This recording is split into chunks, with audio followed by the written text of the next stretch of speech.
What's going on, guys? This is Kaisho. Welcome back. So today we are going to discuss the top 5 best hand traps to play this December 2023 in OCG format. So disclaimer, this top 5 hand trap video will be without Ash Blossom, Enjoy Spring, and Maxi, as those two hand traps are already very prevalent on the OCG format. Also, in order to mention the other hand traps that are very effective on the current metagame. So once again, disclaimer about Ash and Maxi not being included here because those two are the most represented cards in the OCG format. So as usual, this list will be without those two cards. So without further ado, let's start. Coming at number 5, we have Fantastical Dragon Phantasmi. So Phantasmi is used to answer link-based decks, as it is one of the best cards on the game to use against link monsters that can be very beneficial as well to you. And also, Phantasmi adds draw power and consistency for your deck, as it gives you additional draw that can come up very important in close game scenarios and tight game situations. Phantasmi also serves as an extra body on your field that can be used for link climbing and dealing additional damage, which can be very vital for you. You can use Phantasmi to link climb into something like SP Little Knight and also deal additional damage when you can go for damage using the Phantasmi. So this card can create a lot of multitudes and advantageous scenarios for you. And also, Phantasmi is most effective against the decks like Rescue, Sinful Spoil, Snake Eyes, Fire King, Sinful Spoil, Snake Eyes, and Salamangreat. These kind of decks can be answered by Phantasmi as they rely on link climbing. An example to that is Rescue Ace going for Little Knight to protect their turbulence from hand traps like Imperm, Veiler.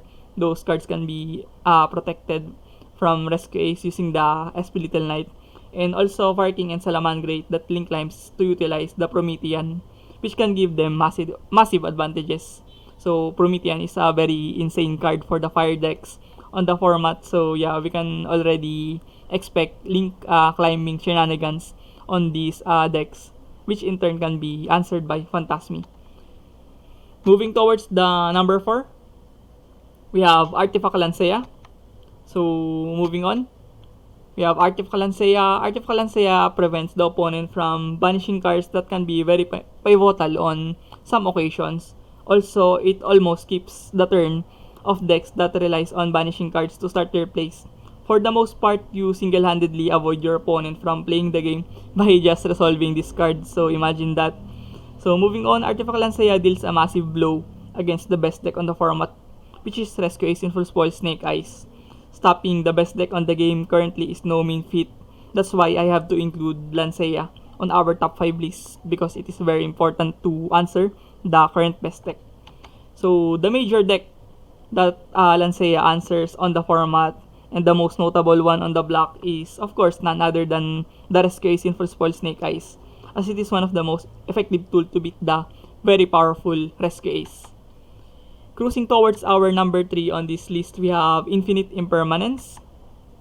So Infinite Impermanence is used to negate the opponent's monster's effect. As we all know, this is the bread and butter of Imperm, which enabled them to stay relevant on most metagames and most formats.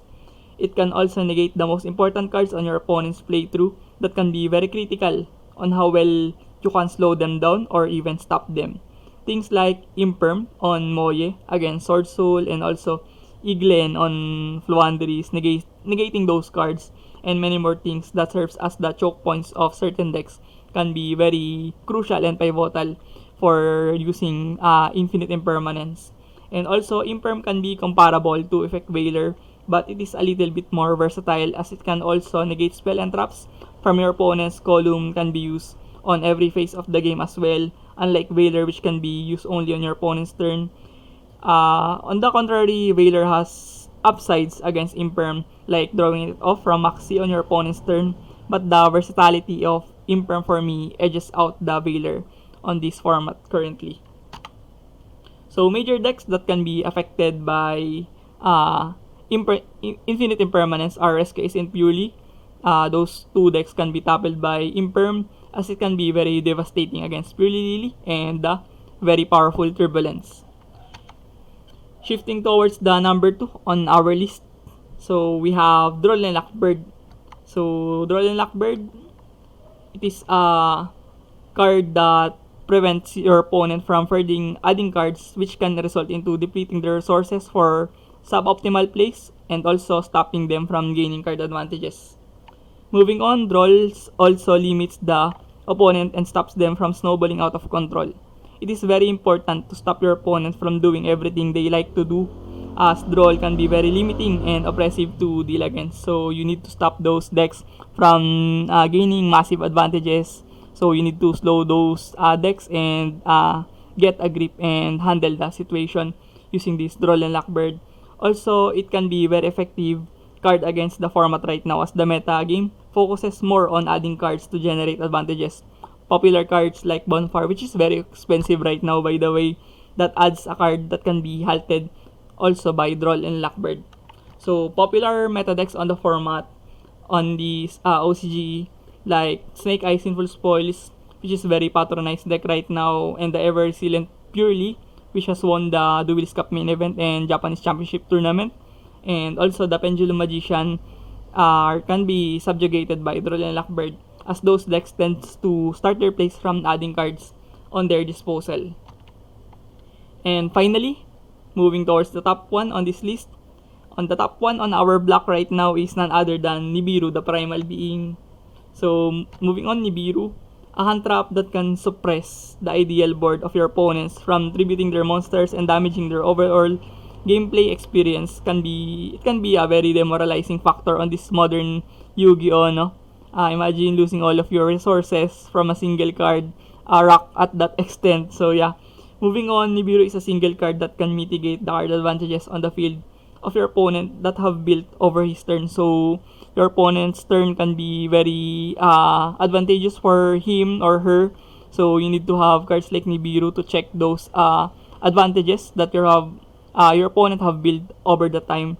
And also, Nibiru can be very impactful against most meta decks, as the majority of the best decks extends to 5 summons per turn or even higher. So decks on the top tier status right now are decks that are likes to create considerable boards, such as Amblo Whale on fire decks, those Amblo Whale shenanigans, and also the IP Mascarena stalemate that goes into SP Little Knight.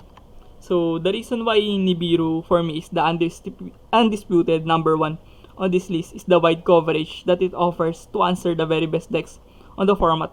Decks like Rescue Ace, Snake Eye, Salamangreat, and Pendulum Magician. Those decks are just the tip of the iceberg for Nibiru, as other tier 2 and tier 3 meta decks can also struggle against the Nibiru, the Primal Being, such as Horus variant decks and Ice Barrier and many more.